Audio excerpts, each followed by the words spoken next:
Welcome to our channel 100% knowledge with success. Video देखने से पहले चैनल को सब्सक्राइब कीजिए और बेल आइकॉन दबाइए। नमस्कार दोस्तों, स्वागत है आपका एक बार फिर से बीएससी थर्ड ईयर की केमिस्ट्री की क्लासेज में।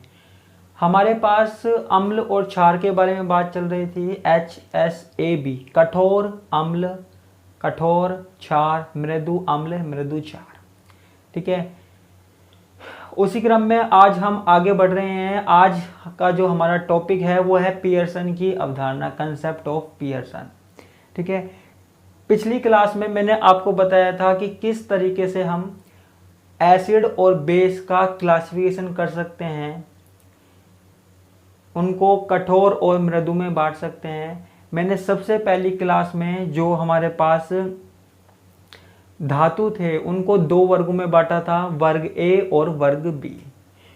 उसके बाद मैंने क्या किया, मैंने जो क्षार थे उनको भी दो भागों में बांट दिया था, लिगैंड थे उनको भी दो भागों में बांट दिया था, वर्ग ए और बी। ठीक है, और कल की क्लास में या पिछली क्लास में मैंने क्या किया था, मैंने वर्ग ए वाले धातु को तो क्या कह दिया था, कठोर अम्ल कह दिया था। वर्ग बी वालों को मृदु अम्ल कह दिया था। वर्ग ए वाले जो लिगेंड थे उनको कठोर क्षार कह दिया था, और वर्ग बी वाले जो लिगेंड थे उनको मृदु क्षार कह दिया था। यानी कि वर्ग ए वालों को तो हमने कठोर बोल दिया और वर्ग बी वालों को हमने मृदु बोल दिया। ठीक है, तो कल जो हमने बात की थी ना, कल जो हमने कंसेप्ट की बात की थी वो हमको पियर्सन ने बताया था।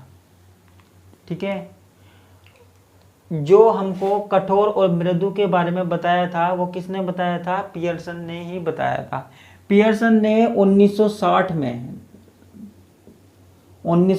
में जो वर्ग ए वाले थे, वर्ग ए चाहे वो धातु हो चाहे वो लिगैंड हो, चाहे वो धातु हो चाहे वो लिगैंड हो, सबको उन्होंने क्या बोल दिया, कठोर। जिसको वर्ग ए में रखा गया है ना, सबको कठोर बोल दिया, हार्ड बोल दिया। और वर्ग बी को मृदु बोल दिया। ठीक है, वर्ग ए को कठोर बोल दिया, वर्ग बी को मृदु बोल दिया। ठीक है बच्चों, ये किसने कहा, पियर्सन ने कहा। कब कहा, 1960 में कहा। क्या कंसेप्ट है बच्चों, पियर्सन ने 1960 में वर्ग ए वालों को, सब वर्ग ए वालों को कठोर बोल दिया। ठीक है, वर्ग ए के धातु कठोर और वर्ग बी के धातु मृदु। ऐसे वर्ग ए के लिगैंड कठोर, वर्ग बी के लिगैंड मृदु। ठीक है, तो वर्ग ए में जो जो चीजें आ रही हैं वो कठोर और वर्ग बी में जो जो चीजें आ रही हैं वो मृदु। ठीक है, ये कंसेप्ट हमारे पास पियर्सन ने दिया। इसकी ही हम आज बात करेंगे, इस पर डिस्कस करेंगे, चर्चा करेंगे। अब देखो पियर्सन ने क्या किया, मान लीजिए कोई अभिक्रिया है A प्लस बी, ये क्या है, अम्ल व क्षार। ठीक है, अम्ल और क्षार की कोई अभिक्रिया है जिसमें ये जो क्षार है वो अपने इलेक्ट्रॉन अम्ल के साथ शेयर करता है इस तरीके से, और हमारे पास क्या बनाता है, संकुल बनाता है। क्या बनाता है, संकुल बनाता है। आपने कुछ सेकेंड ईयर में पढ़ा था अम्ल और क्षार के बारे में, एसिड और बेस के बारे में सेकेंड ईयर में पढ़ा था। तो अम्ल ये किस सिद्धांत के अनुसार है, लुईस में सिद्धांत में ऐसे पढ़ा था हमने, लुईस अम्ल लुईस क्षार। लुईस अम्ल और लुईस क्षार आपस में मिलकर क्या बनाते हैं, संकुल बनाते हैं। ठीक है, या सिंपल सी बात आप याद रखो कि कोई अभिक्रिया चल रही है जिसमें ए है और बी है और वो क्या बना रहे हैं, ए बी संकुल बना रहे हैं। क्लियर है। ठीक है, अब देखो यहां बनने वाला जो ए बी संकुल है, यहां जो ए बी संकुल बन रहा है वो कब स्थायी होगा और कब स्थायी नहीं होगा। ठीक है, ये कब तो स्थायी होगा और कब स्थायी नहीं होगा, उस बारे में हमको यहाँ पे डिस्कस करना है, चर्चा करनी है। ठीक है, अब ये संकुल कब स्थायी होगा वो किस पे डिपेंड करता है, इन पे, अम्ल और क्षार पे। किस पे डिपेंड करता है बच्चों, अम्ल और क्षार पे। ठीक है, इनको ही समझाने के लिए पियर्सन ने क्या किया, इनको कठोर और मृदु में बांट दिया। अब सबसे पहले बात करते हैं मृदु अम्ल की। अम्ल के अंदर भी हम बात किसकी करते हैं, मृदु अम्ल की। ठीक है, तो मृदु अम्ल किसको कहा गया, ठीक है, मृदु अम्ल किसको कहा गया, वे अम्ल जिनमें ऐसा इलेक्ट्रॉन ग्राही परमाणु हो, ऐसा इलेक्ट्रॉन ग्राही परमाणु हो। देखो सीधी सी बात है, जब भी अम्ल की बात आ जाएगी ना तो इलेक्ट्रॉन ग्रहण करने वाला परमाणु ही आएगा। ठीक है, चाहे फिर वो मृदु अम्ल है चाहे फिर वो कठोर अम्ल है, इलेक्ट्रॉन ग्रहण करने वाला ही परमाणु आएगा। ठीक है, ऐसे अम्ल या वे अम्ल जिनमें ऐसा इलेक्ट्रॉन ग्राही परमाणु है या परमाणु हो, ठीक है, हो, जिनका आकार क्या हो, बड़ा हो। ठीक है, वर्ग बी वाले में हमने पढ़ा था ना, वर्ग बी में क्या पढ़ा था, परमाणु का आकार बड़ा होना चाहिए।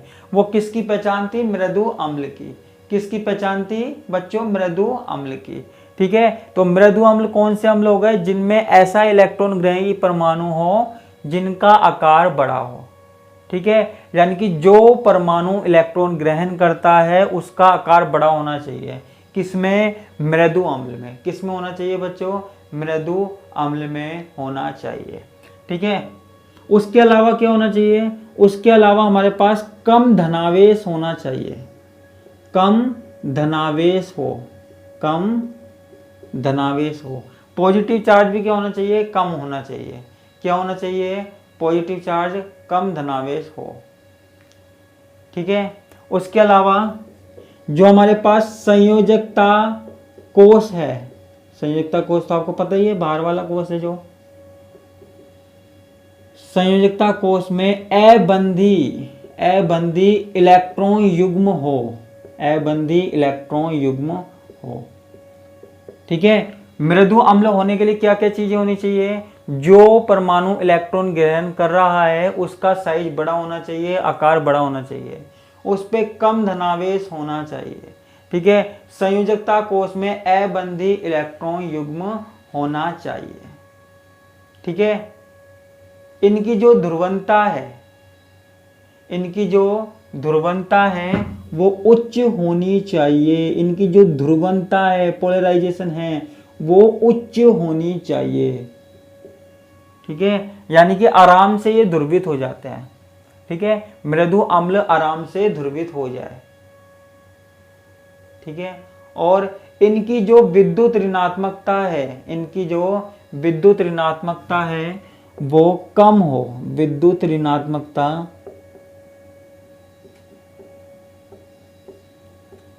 कम हो, विद्युत ऋणात्मकता कम हो। ठीक है, विद्युत ऋणात्मकता कैसी हो, कम हो। ठीक है, तो वो हमारे पास क्या कहलाता है, मृदु अम्ल कहलाता है। मृदु अम्ल के बारे में कुछ मैंने ये बताया। ठीक है, और एक बात, जिनका इलेक्ट्रॉनिक विन्यास उत्कृष्ट गैस जैसा नहीं हो। मैं ये क्यों बोल रहा हूं, यानी कि जब हम कठोर पढ़ेंगे तो उसका इलेक्ट्रॉनिक विन्यास क्या होगा, उत्कृष्ट गैस जैसा होगा। ठीक है, तो इनका जो इलेक्ट्रॉनिक विन्यास है गैस जैसा नहीं हो। ठीक है, तो इनका जो इलेक्ट्रॉनिक कॉन्फ़िगरेशन है, इलेक्ट्रॉनिक विन्यास है, वो उत्कृष्ट गैस जैसा नहीं होना चाहिए। ठीक है, तो हमारे पास क्या होना चाहिए कि जब भी हम मृदु अम्ल की बात कर रहे हैं, तो वो अम्ल जिनमें ऐसा इलेक्ट्रॉन ग्राही परमाणु हो जिनका आकार बड़ा होना चाहिए। परमाणु का आकार क्या होना चाहिए, बड़ा। उसके बाद कम धनावेश हो। मैंने वर्ग बी वाले में बताया था, कम धनावेश, प्लस या +2 है ना।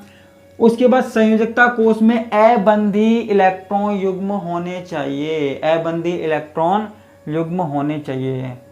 ठीक है, पेयर होना चाहिए कौन सा, नॉन बॉन्डिंग वाला, नॉन बॉन्डिंग, जो बॉन्ड नहीं बनाता हो। ध्रुवणता उच्च होनी चाहिए। ठीक है, विद्युत ऋणात्मकता कम होनी चाहिए, और सबसे लास्ट वाली बात, इलेक्ट्रॉनिक विन्यास उत्कृष्ट गैस जैसा नहीं हो। ठीक है, तो वो हमारे पास क्या होता है, मृदु अम्ल या फिर सॉफ्ट एसिड। ठीक है, ये किसके बारे में कहा, मृदु अम्ल के बारे में कहा। किन्होंने कहा, पियर्सन ने कहा। इसको मैं मिटा देता हूं। अब देखो बात किसकी होती है, अब बात आती है कठोर अम्ल की। किसकी, कठोर अम्ल की। ठीक है, तो इसमें कुछ कुछ उल्टा होगा, इसका विपरीत होगा। ठीक है, तो इसमें जो इलेक्ट्रॉन ग्राही परमाणु है, इलेक्ट्रॉन ग्राही परमाणु का आकार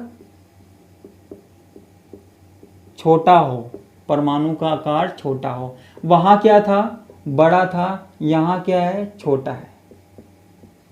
ठीक है, इलेक्ट्रॉन ग्राही परमाणु का आकार क्या हो, छोटा हो, स्मॉल हो। ठीक है, वो क्या होता है, कठोर अम्ल होता है। वहां पे हमारे पास ध्रुवणता क्या थी, कम थी। ठीक है, वहां सॉरी ध्रुवणता वहां पे क्या थी, ज्यादा थी, और यहां पे ध्रुवणता क्या है, कम है। ध्रुवणता क्या है, कम है।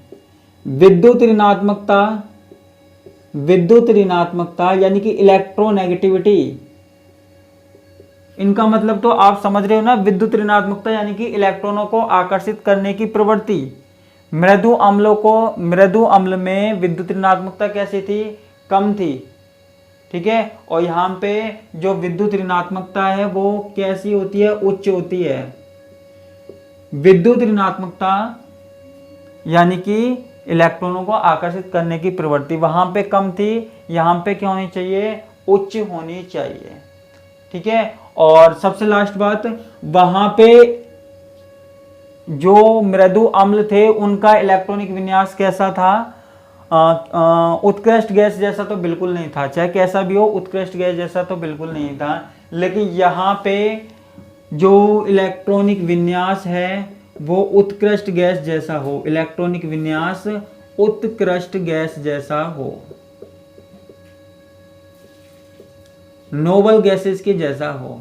ठीक है, तो वो हमारे पास क्या होता है, कठोर अम्ल होता है। क्या होता है बच्चों, कठोर अम्ल। इसके बाद हमारे पास आती है क्षार की बात। अगर हम बात करें मृदु क्षार की, ठीक है, अगर हम बात करें मृदु क्षार की, तो मृदु क्षार क्या होते हैं, ठीक है, मृदु क्षार ऐसे क्षार जिनके दाता परमाणु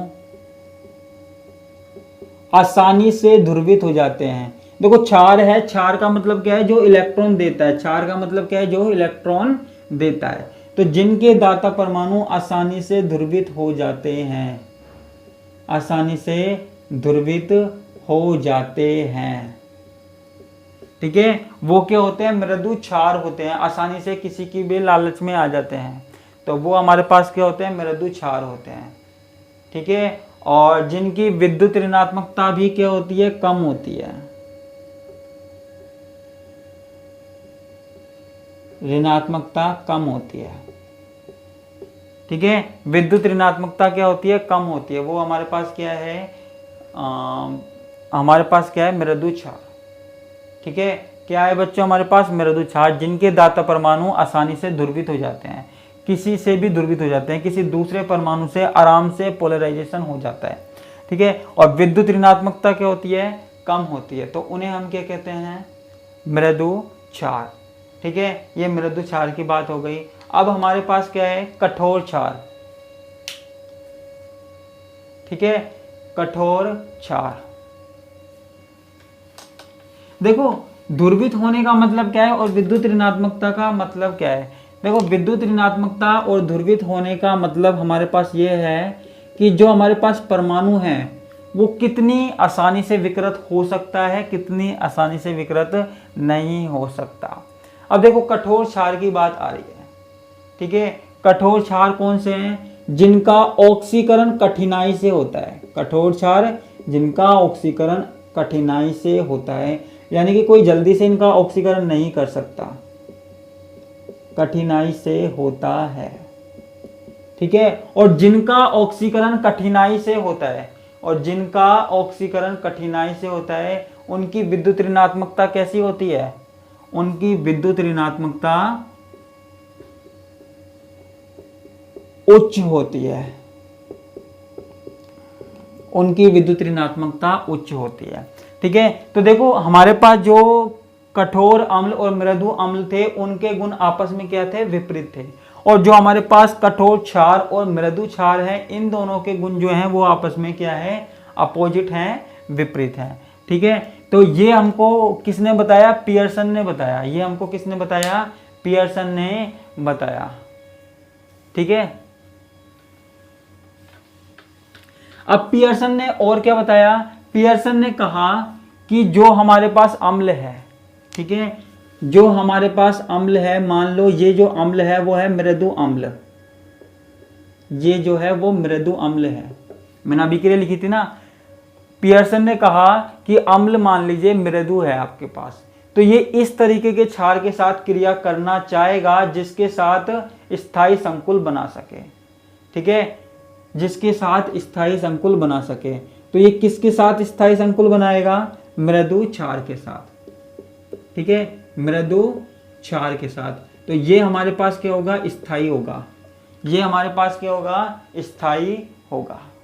ठीक है, अगर मान लीजिए हमारे पास है A+B, ये हमारे पास कठोर अम्ल है, मान लीजिए A जो है वो कठोर अम्ल है, तो वो किसके साथ स्थायी संकुल बनाएगा, कठोर क्षार के साथ। तो जो हमारे पास A और B बनेगा संकुल वो होगा हमारे पास स्थायी। ठीक है, ये किसने बताया, ये पियर्सन ने बताया। किसने बताया बच्चों, पियर्सन ने बताया। ठीक है, और यदि हमारे